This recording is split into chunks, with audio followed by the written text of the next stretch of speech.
పాత నిబంధన గ్రంథంలో దేవుడి కొన్ని పేర్లు తెలుసుకుందామా? ఎలోహిం అంటే దేవుడు అనే అర్థము.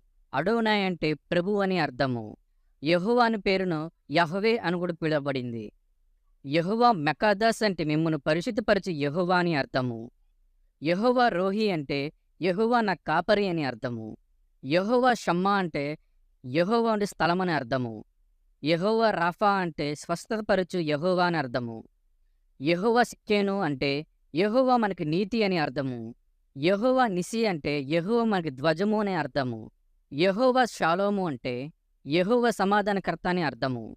యెహోవా సపాత్ అంటే సైన్యాలకు అధిపతి యగు యెహోవా అని అర్థము. ఏల్ ఎలియోన్ అంటే సర్వోన్నతుడైన దేవుడనే అర్థము. ఏల్ రోయ్ అంటే చూచుచున్న దేవుడనే అర్థము. ఎల్ షడాయ్ అంటే సర్వశక్తిగల దేవుడు అని అర్థము. ఏల్ ఓలాం అంటే నిత్యుడగు దేవుడనే అర్థము. ఆమెన్.